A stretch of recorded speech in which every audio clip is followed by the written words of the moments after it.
Assalamualaikum warahmatullahi wabarakatuh. Selamat pagi. Okey, sekejap. Okey,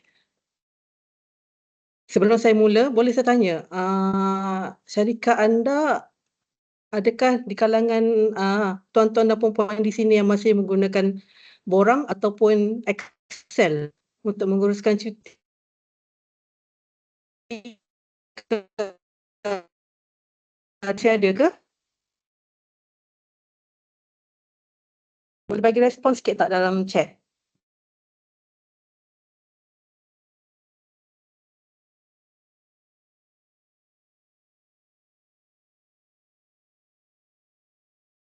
Okey, boleh dengar ke suara saya?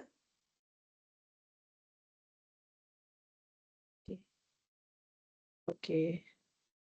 Okey, kalau macam tu, kalau kata masih ramai yang masih belum, eee, transform kepada digital, maksudnya benda tu adalah normal. Okey, sekarang pada hari ini saya nak berkongsi berkenaan transformasi digital dalam pengurusan semua manusia, ya. Okey, next slide. So, untuk hari ini, kita ada 5 agenda, iaitu beza antara HRIS, HRMS, HCM dan apa itu HRS, manfaat HRIS, cabaran dan tip pelaksanaan, trend masa hadapan. Okey. Dalam masa 30 ke 40 minit yang akan datang, saya akan kongsikan dengan tuan-tuan dan puan-puan 5 subtopik ini, perbezaannya. Okey, dan seterusnya. Untuk apa itu beza antara HRIS, HRMS dengan HCM. Ada 3 peringkat yang kita nampak kat sini. Okey, pertama HRIS. HRIS ni saya boleh letakkan dalam anak tangga yang pertama lah. Maksudnya yang paling basic lah, yang paling bawah.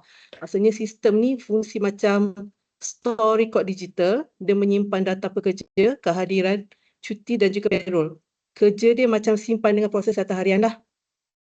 Okey, HRMS jatuh kepada tangga yang kedua, iaitu Human Resource Information System. Maksudnya akan bantu uruskan proses HR seperti mengambil pekerja baru, nilai prestasi, susun latihan, macam pembantu operasi jabatan HR lah.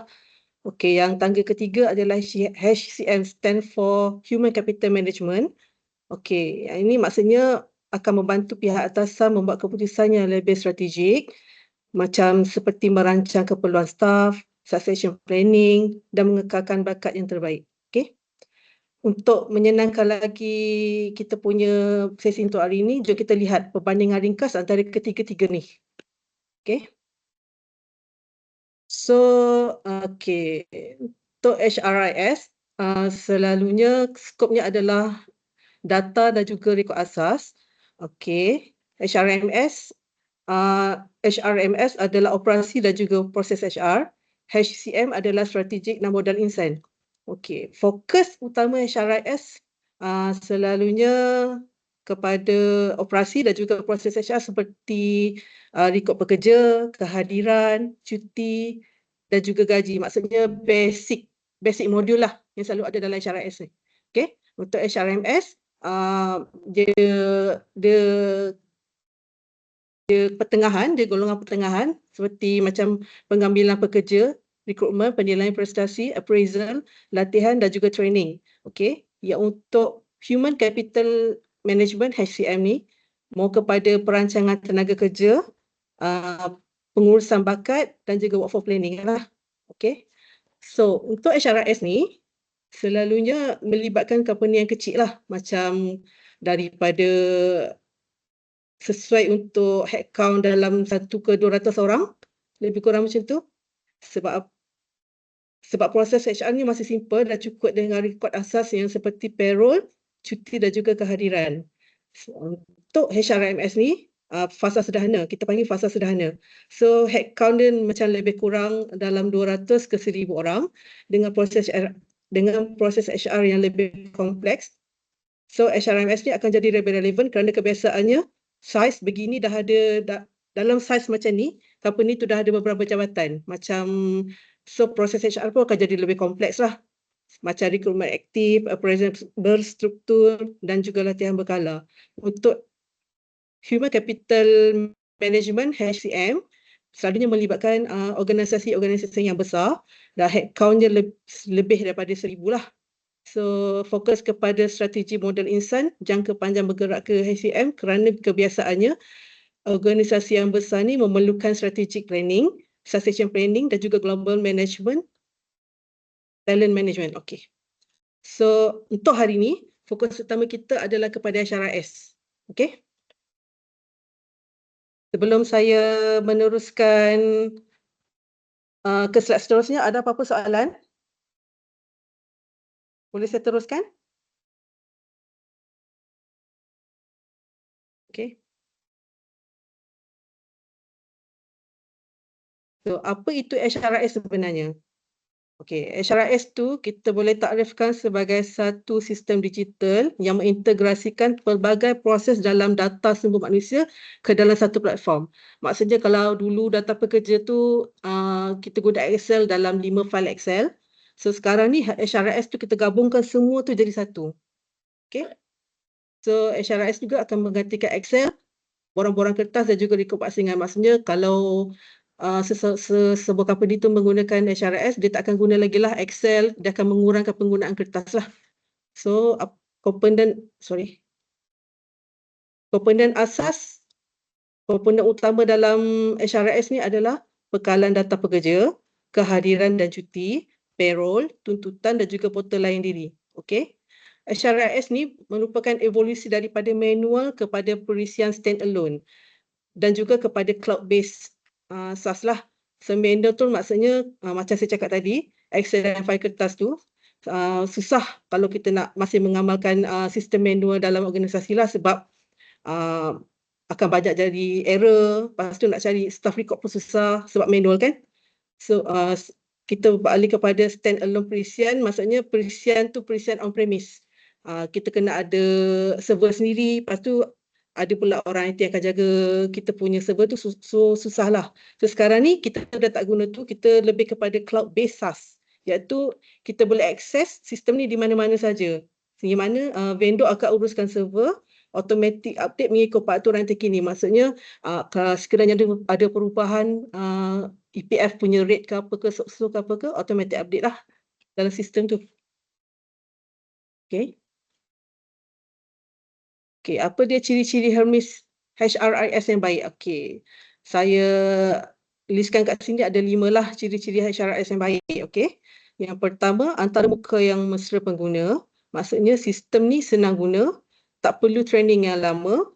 Sebab kalau sistem yang complicated akan menyusahkan pengguna, akan menyusahkan staff. So staff pun tak nak guna sistem tu. Okay. So yang kedua, boleh diakses melalui mobile. Pekerja boleh guna bila-bila masa dari mana-mana sahaja. Okay. Maksudnya staff boleh apply cuti melalui phone, dah tak perlu guna laptop lah. Okay. So ini selalunya penting untuk staff yang selalu keluar daripada office. Okay.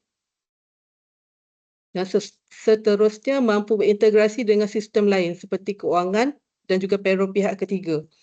Okey, maksudnya HRIS ni akan bercakap dengan sistem keuangan lah. So data akan terus masuk tanpa key in 2 kali. Dia detect. Kita tak boleh nak key in 2 kali lah. Kalau kita buat secara manual ni, benda mungkin akan jadi redundant kan.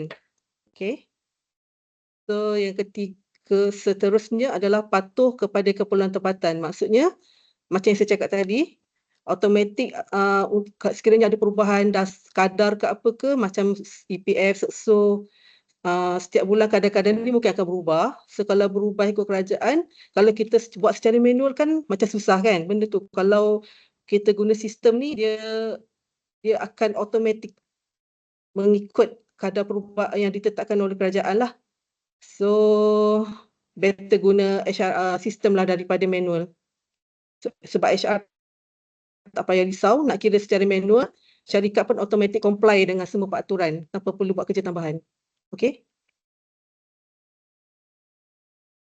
Seterusnya, apa itu manfaat HRIS? Okey. Di sini saya senaraikan 5 manfaat apabila sesebuah organisasi itu mengadaptasi HRIS. Okey, yang pertama kecekapan dan automasi, maksudnya kerja manual yang dulu yang kita pernah buat dahulu sekarang ni dia jadi automatik. Proses yang kita buat selama ni berjam-jam akan siap dalam beberapa minit. So secara tak langsung akan dapat kurangkan error lah. So yang manfaat yang kedua adalah real time data ataupun data masa nyata.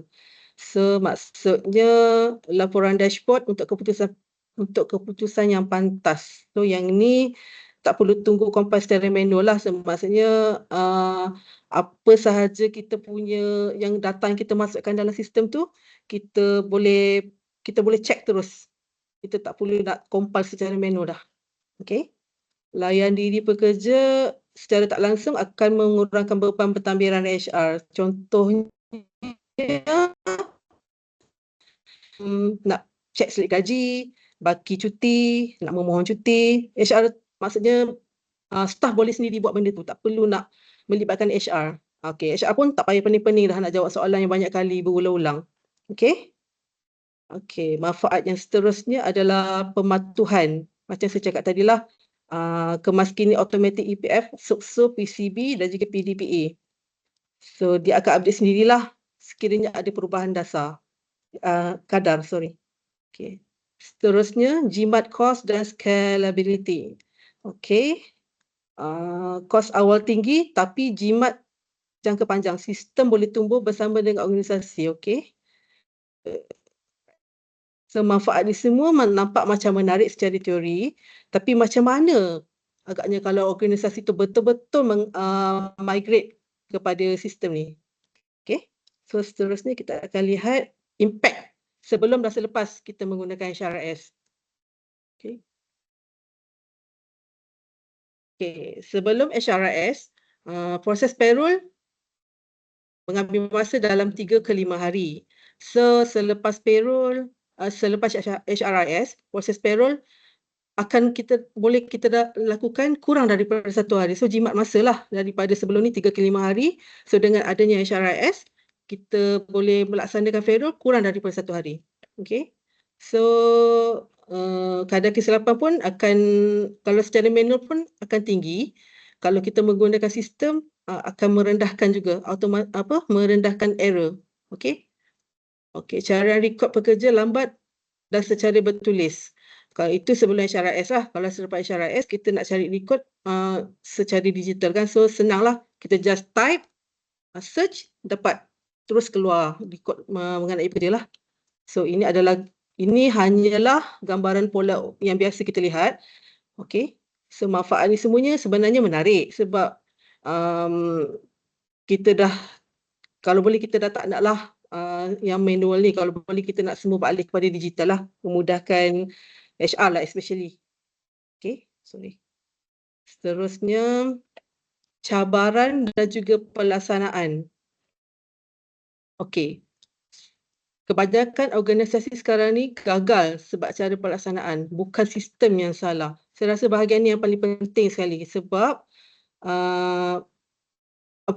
dengan HRIS ni banyak cabaran lah sebenarnya kalau kita nak implement HRIS dalam sesebuah organisasi. Okay, antara cabarannya adalah yang saya kenal pasti ni ada 5, iaitu pertama penentangan terhadap perubahan, iaitu resistant to change. Maksudnya staff dah terlalu biasa dengan keadaan yang manual, dia malas nak belajar menggunakan sistem yang baru. Okay. So yang kedua, justifikasi kos dan bajet, ROI tidak kelihatan serta-merta. Maksudnya susah nak tunjuk untung secara terus, pihak atasan tak agak-agak nak lulus. So, sebab biasanya HRIS ni, kalau kita melibatkan sistem, selalunya akan ada bajet. So, tak semua company boleh mengeluarkan bajet untuk membeli sistem. So, sistem selalunya agak mahal lah sedikit. Okay. So, better kebanyakan company memilih untuk menggunakan manual daripada sistem sebabnya tak sanggup nak keluarkan bajet lah untuk tak sanggup nak invest untuk beli sistem. Okey. Itu adalah salah satu cabaran. So, cabaran yang ketiga adalah isu migrasi data yang tidak kemas ataupun tidak konsisten. Okey. Yang ini biasanya kalau kita dah ada sistem ni, kita nak migrate daripada manual kepada digital tu, proses pindahan nak migrate data tu selalunya agak rumit sedikit lah, sebab macam-macam kan kategori data tu, so selalunya migration data tu sedikit rumit lah. So selalunya kalau yang berlaku tu dia tak konsisten lah, dia macam tak kemas, dia punya peralihan data daripada manual kepada digital. Okay, so cabaran yang keempat adalah pemilihan vendor ataupun sistem yang tak sesuai. Okay, yang ni selalunya sistem yang kita beli tu tak match kepada keperluan organisasi sebenar lah. Sebab tu kita kena tahu kalau company kita kecil, selalunya kita akan pilih sistem yang lebih kecil lah, base module. Maksudnya HRIS, kalau company tu kecil, better ambil HRIS. Kalau company tu sederhana, kita ambil HRM. Kalau company tu besar, lebih daripada 1,000 headcount, kita advise untuk ambil HCM, Human Capital Management. So dalam Human Capital Management tu dia punya modul tu lagi banyak lah. Okay. So cabaran yang seterusnya adalah kekurangan latihan mencukupi selepas pelaksanaan. Yang ni selalunya staff tak diajar guna dengan betul. So disebabkan oleh ini sistem tu underuse lah. Maksudnya sia-sia sahaja company beli sistem tu, tapi staff tak nak guna sebab tak tahu nak guna. So maksudnya macam bukan sistem tu tak user friendly, sistem tu okey, cumanya sistem staff tu tak diajar dengan betul, so sistem tu jadi underuse. So alih-alih pindah kepada manual semula. So kalau cabaran ni kita tak atasi, so apakah sebenarnya kesan jangka panjang kepada organisasi sekiranya cabaran-cabaran ni kita tidak atasi. Okey, kita ke slide seterusnya. So ini adalah kesan sekiranya cabaran tidak ditangani. So yang pertama adalah kos tambahan akibat projek tergendala atau perlu diimplementasi semula.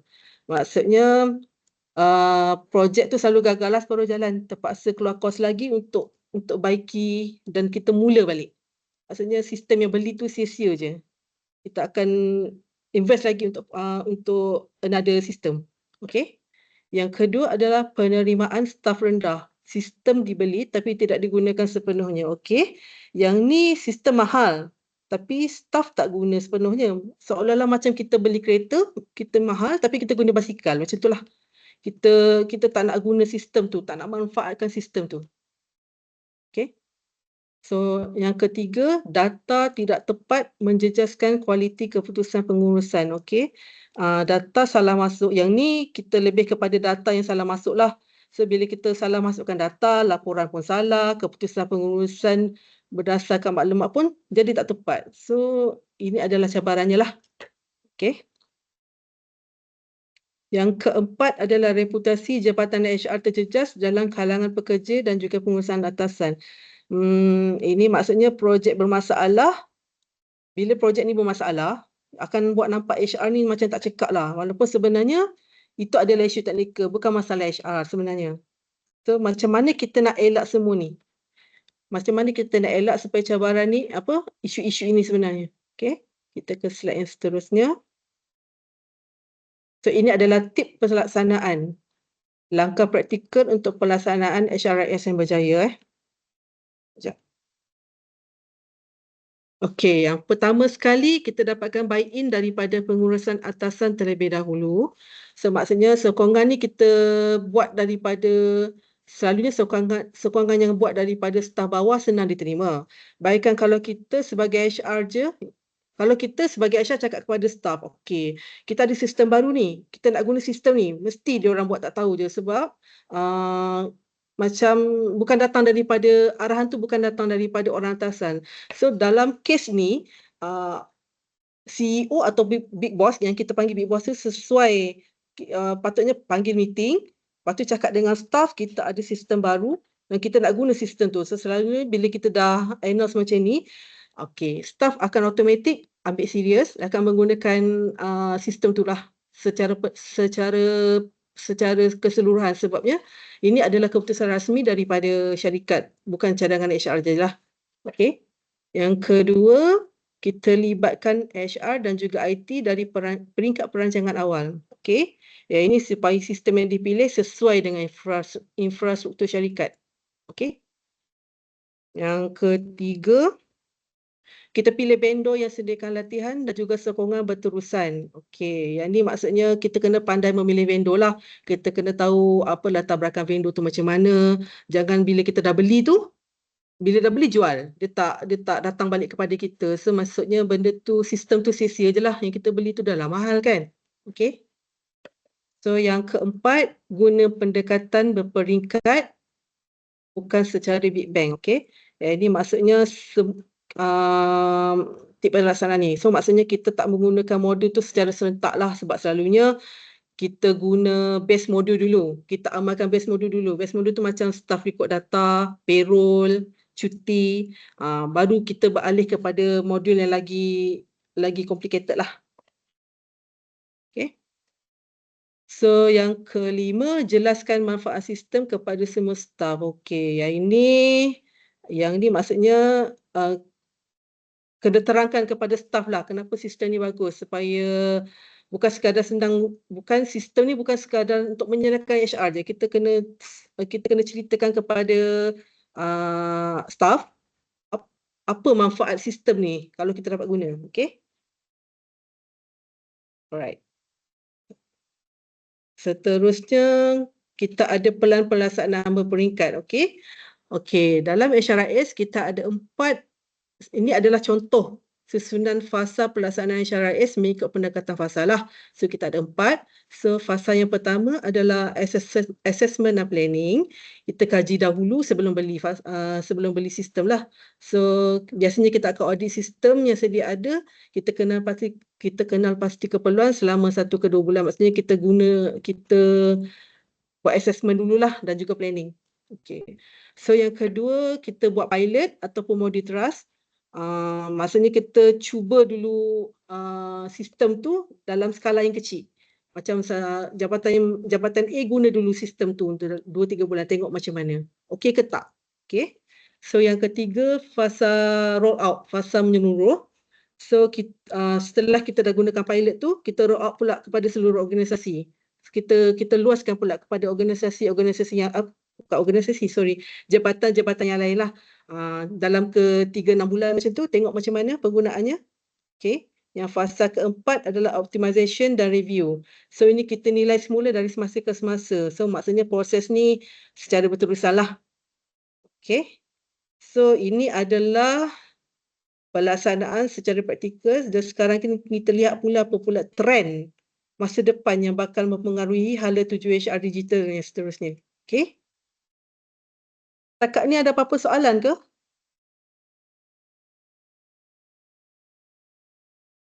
Ya. Saya teruskan. So, ini adalah trend masa depan HRIS lah. HR beralih daripada fungsi sokongan kepada rakan kongsi strategik. Okay, ada 4 trend masa depan yang saya kenal pasti. Okey. Pertama, AI dan analitik prediktif. Maksudnya sistem meneka pekerja yang berisiko untuk resign. Maksudnya sistem boleh baca perasaan pekerja dari maklum balas. Macam mana AI ni boleh tahu? Simple je. AI ni belajar daripada data lama. Dia tengok corak kelakuan beribu-ribu pekerja yang pernah resign sebelum ni. Macam siapa yang selalu MC, siapa yang prestasi menurun, siapa yang kurang aktif. So bila ada pekerja baru tunjuk corak yang sama, sistem akan bagi signal kepada HR. Maksudnya pattern ni serupa dengan orang yang dahulu, yang pernah resign dulu. So mungkin akan patut check in dengan pekerja ni. So maksudnya HR akan check in dengan pekerja ni. Tapi ini bukan 100% pastilah. Ini dia cuma adalah early warning kepada HR untuk ambil tindakan awal. So itulah gunanya AI dan juga analitik prediktif. Okey. Yang seterusnya adalah HR mudah alih. HR mudah alih ni maksudnya semua fungsi HR dalam aplikasi phone dan tak perlu laptop. Okey. Ini adalah trend masa depan lah. Kita dah tak guna dah laptop, kita guna semuanya di hujung jari. Okey. So integrasi seterusnya adalah integrasi ekosistem. Data mengalir lancar antara sistem kewangan dan juga operasi. So sistem HR akan bercakap dengan sistem yang lain. Macam sistem kewangan lah sebagai contoh. Dan seterusnya people analytics strategik. Maksudnya data pekerja bantu pihak atasan buat keputusan yang besar. So ini adalah ini adalah 4 trend masa depan yang telah dikenal pasti. Okey, seterusnya kita akan pergi ke kenapa AI ni penting sebenarnya dalam HR. Okey. Ada 3 sebab kenapa AI ni penting dalam HR dan semakin relevan sekarang ni. Okey, yang pertama, kekurangan bakat. So, AI akan bantu meramalkan pengekalan pekerja dan juga sourcing bakat menjadi lebih pantas. Okey. So, yang kedua, kerumitan compliance. Maksudnya peraturan statutory kerap berubah, automasi akan mengurangkan juga risiko untuk membuat kesilapan. Okey. Yang ketiga, kelebihan bersaing. Organisasi cepat adopt AI dapat kelebihan strategik dalam pasaran bakat. Okey. So, dengan semua trend ni, ada satu soalan yang perlu kita tanya diri sendirilah. Sejauh mana kita bersedia untuk menerima sistem digital ni? Apa HRIS ni? Sejauh mana kita boleh terima? Okey? Okey. Untuk kesediaan digital ini adalah soalan saya minta kepada tuan-tuan dan puan-puan bawa balik soalan ni untuk dibincangkan dengan pasukan HR anda lah. So ini adalah 5 soalan yang saya mintalah untuk next. Pertama, adakah organisasi anda masih bergantung kepada Excel untuk urusan utama? Yang kedua, berapa lama masa diambil untuk proses payroll bulanan anda sekarang? Okey, yang ketiga, adakah pekerja anda mempunyai akses self-service untuk slip gaji dan juga cuti? Yang keempat, bila kali terakhir sistem HR organisasi anda dinilai semula? Okey, saya minta untuk tuan-tuan dan puan-puan semua bawa balik soalan-soalan ni kepada HR anda, so tanya macam mana.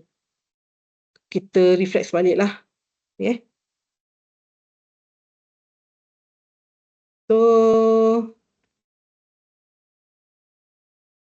ada apa-apa soalan ke sebelum saya ni dah nak habis dah ni sebenarnya. Okey. Okey, saya buat kesimpulan. Right. So, secara kesimpulannya ada 3 perkara penting lah untuk dibawa pulang. Pertama, kita kena faham dulu apa itu perbezaan antara HRIS, HRMS dan juga HCM. Okey, yang kedua adalah kejayaan bergantung kepada pelaksanaan. Maksudnya, sekejap. Okey. Kedua, kejayaan pelaksanaan bergantung bukan sahaja kepada sistem, tapi juga kepada pengurusan perubahan dan juga latihan. Right? Yang ketiga, transformasi digital dalam HR bukan destinasi tetapi satu perjalanan yang berterusan.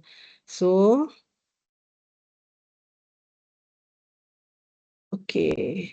So, ini adalah 3 kesimpulan dah yang boleh saya buat mengenai HRIS lah. So, apa langkah seterusnya untuk organisasi anda, tuan-tuan dan puan-puan? So, ini adalah tindakan praktikal yang boleh dimulakan starting next week. Okay. So, ada 4 langkah seterusnya yang saya kena pastilah. So, kalau tuan-tuan dan puan-puan rasa tergerak nak mulakan transformasi digital di organisasi masing-masing, so ini adalah beberapa langkah praktikal yang untuk kita mulakanlah. Alright. So, rasanya itu sahaja daripada saya. Ada apa-apa soalan ke?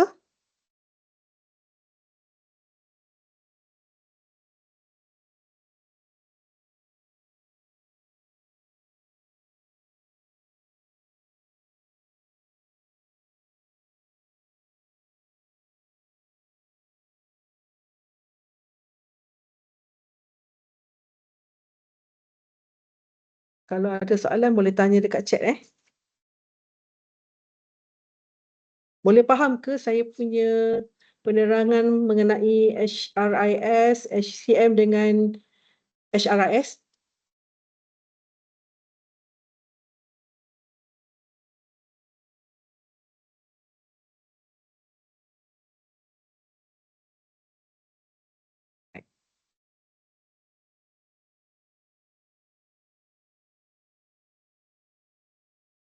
Okey.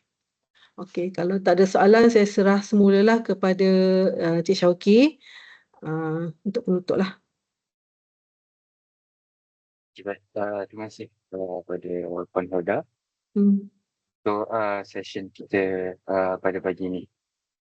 So, Hmm. saya harap session yang sebentar tadi tu dapat memberi input dan insight on how untuk melaksanakan digitalization dalam human resource di syarikat. Terima kasihlah.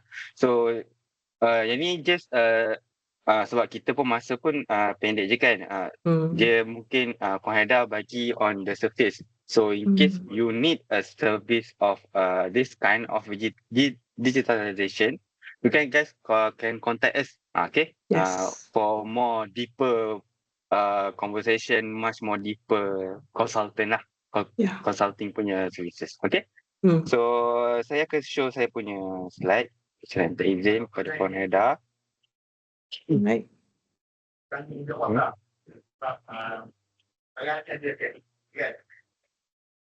Okay. So thank you for the question. Okay, so untuk next adalah sedikit pesanan daripada penaja. Okay, yang nombor 1 tu saya dah take note untuk rename Zoom dan juga Microsoft ataupun Microsoft Teams dengan nama supaya kita boleh verify your attendance, dan saya pun dah ada ambil few screenshot lah tadi.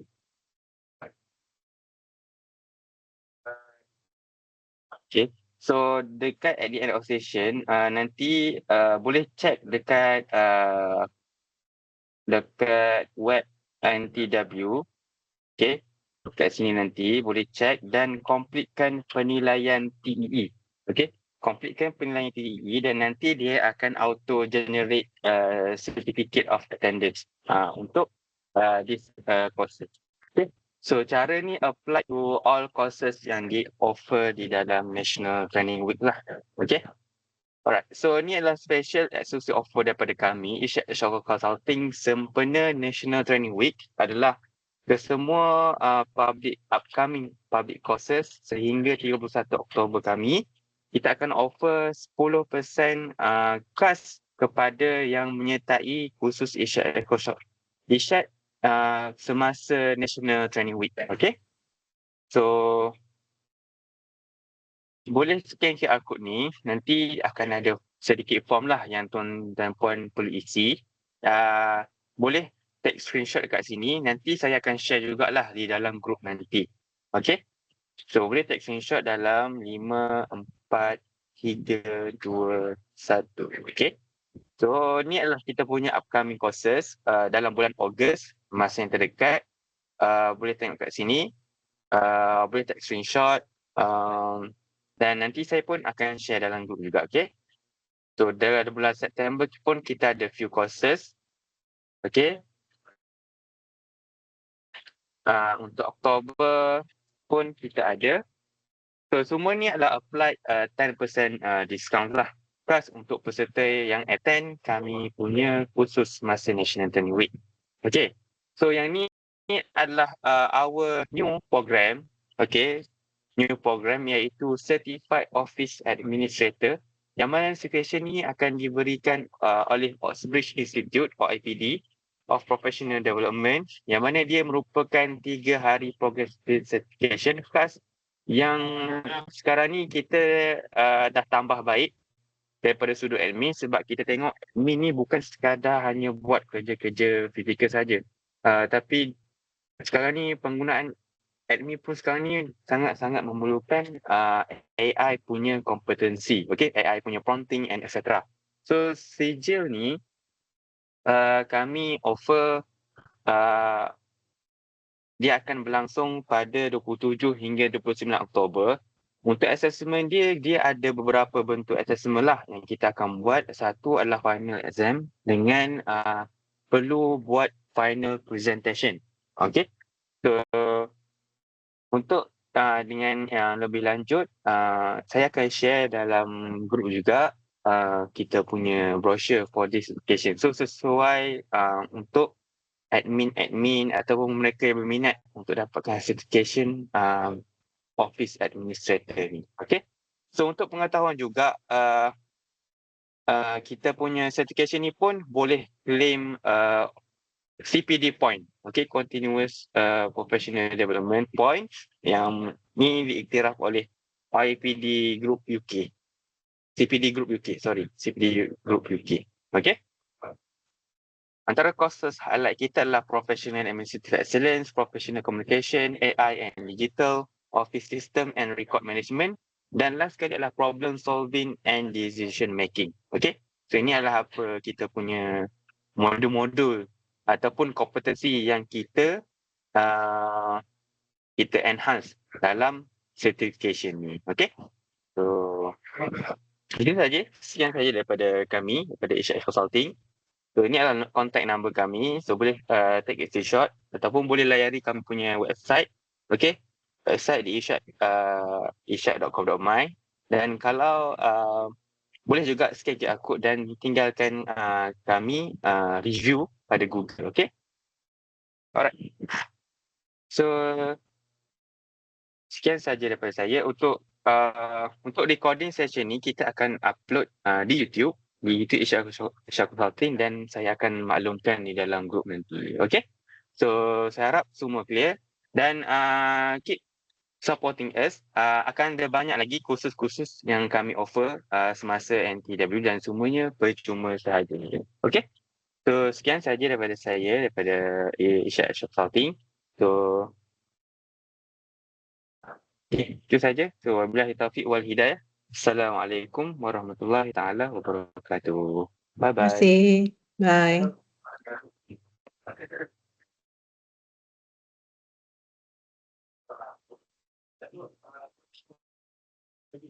Bye.